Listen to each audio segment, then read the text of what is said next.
Bismillahirrahmanirrahim. Assalamualaikum warahmatullahi wabarakatuh. Alhamdulillahi rabbil alamin. Wahdahu wassalatu wassalamu ala asyrafil anbiya'i wal mursalin.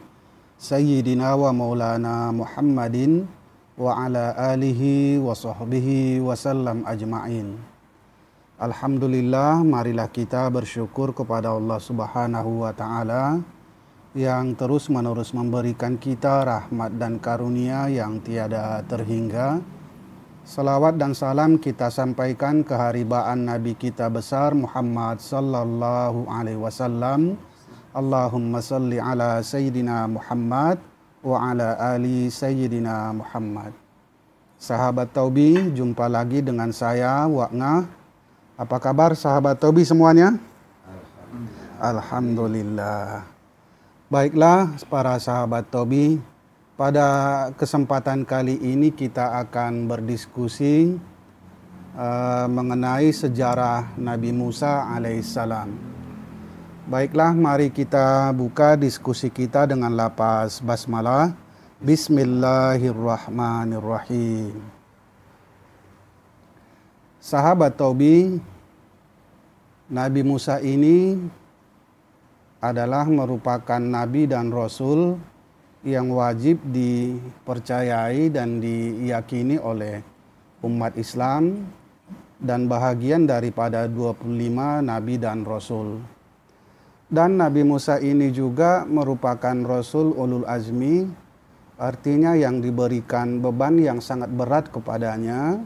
Ketika ia lulus, maka kemuliaan itu akan diberikan Allah kepadanya. Nah, sahabat Taubi, kira-kira udah pernah belum ya dengar sejarah Nabi Musa ini? Udah pernah, Pak? Sikit-sikit. Tapi pastilah kita sudah mendengar sejarah Nabi Musa. Karena ini kan Nabi Musa ini adalah nabi yang ini ya, yang terkenal dan banyak hal-hal yang perlu didiskusikan ketika berbicara mengenai sejarah Nabi Musa. Oke, baiklah, Nabi Musa ini hidup di masa kerajaan Fir'aun ya, seorang raja yang sangat jolim kalau kita bilang ini ya. Dan namanya itu sudah melegenda di seantero jagat lah kita bilang ya, di seluruh dunia. Kalau ditanya Fir'aun tahu nggak? Pasti orang tahu dengan namanya. Kalau ditanya Nabi Musa tahu nggak? Pasti orang juga tahu namanya siapa, itu Nabi Musa. Nah, dan kisah Nabi Musa ini kira-kira terjadi pada tahun 1436 sebelum Masehi. Artinya ini udah dulu kali ceritanya ini ya, tapi kita ambil tetap manfaat yang ada pada Nabi Musa ini. Di mana pada saat itu dipimpin oleh raja yang sangat jolim. Nah, ketika ada satu bayi yang lahir, maka di depan pintunya itu udah ada yang menunggu. Paling tidak 2 atau 3 dari tentara Fir'aun itu pasti sudah menunggu. Kalau laki-laki langsung habis, dihabiskan terus. Kalau perempuan ya bisa hidup dengan nyaman di situ ya. Nah, suatu ketika Nabi Musa ini pun lahir, dan tentunya ibunya sudah paham betul anaknya ini bakalan akan dibunuh gitu ya, karena tiap bayi yang laki-laki lahir pasti akan dibunuh di masa itu. Maka dia akalnya sudah mulai bermain di situ, orang tuanya terutama ibunya ya Yukaibid kalau nggak salah namanya itu ya. Dan dia pun membuat satu peti yang kita kenal lah kalau sekarang itu namanya adalah tabut ya. Ditaruh di dalam Nabi Musa dan kemudian dihanyutkan di Sungai Nil. Tapi sebelumnya kita lihat dulu ya arti dari nama Musa ini. Kira-kira kalau ditanya Musa itu artinya apa kira-kira ini ya? Ada yang pernah dengar enggak ya? Musa ini kan kita tahu dulu kan semuanya pasti punya nama ya. Musa itu Kalamullah ya, itu kan gelarnya gitu ya. Nah, Musa itu artinya adalah berasal dari bahasa Mesir ya. Bahasa Mesir atau Mesir kuno lah ya kita bilang Ibrani, yang artinya adalah air atau yang diangkat dari air karena memang dia kan dihanyutkan gitu ya. Nah, ketika Nabi Musa dihanyutkan, maka istri Fir'aun pun menemukan bayi Musa itu. Maka dia mengangkat Nabi Musa itu sebagai anaknya. Nah, ketika di masa kecil, otomatis Nabi Musa ini sudah diajarkan sama ibunya tentang mengenai keilmuan ya. Kalau kita bilanglah kan air itu berarti kan iman, keilmuan yang berada di dalam dada setiap manusia. Nah, melalui hakikat air yang menjadi iman bagi Nabi Musa. Tetapi iman itu kan tidak bisa hanya dipahami sendiri, tidak ya, dirasakan sendiri iman itu, tidak.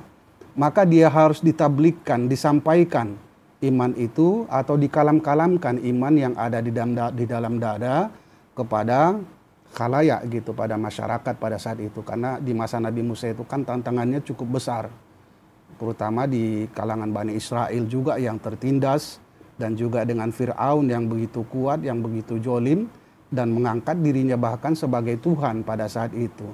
Maka di situ Nabi Musa tetap berkalam-kalam. Ketika Nabi Musa diangkat menjadi Nabi dan Rasul, maka dia mendatangi Fir'aun kembali.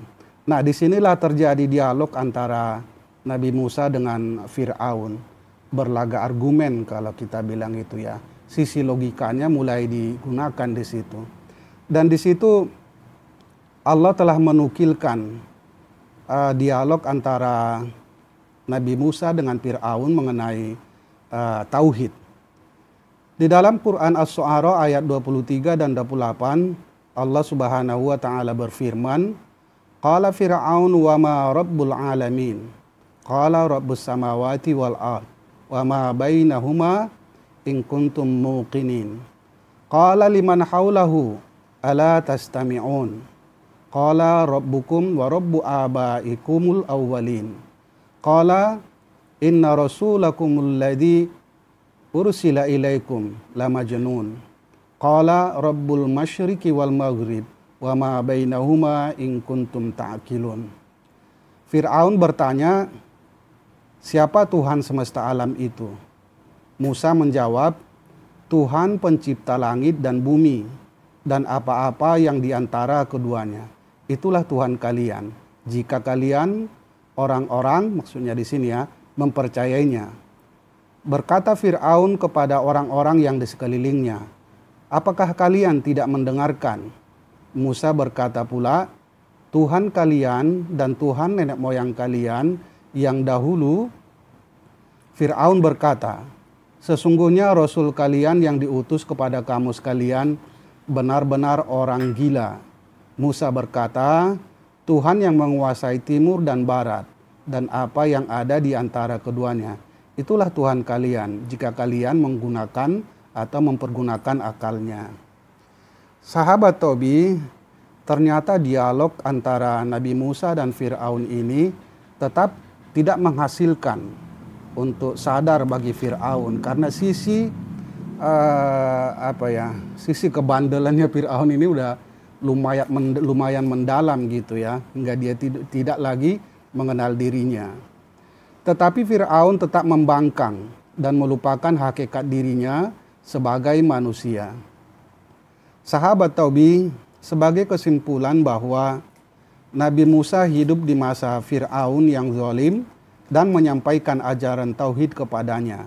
Dengan di sini adalah tugas Nabi Musa itu adalah mentablik, menyampaikan iman, rasa iman yang ada di dalam dada, mulai dialirkan, dikalam-kalamkan kepada masyarakat Mesir, terutama kepada Fir'aun. Kemudian yang kedua, Nabi Musa menyampaikan iman yang ada di dalam dada melalui logika akal fikiran.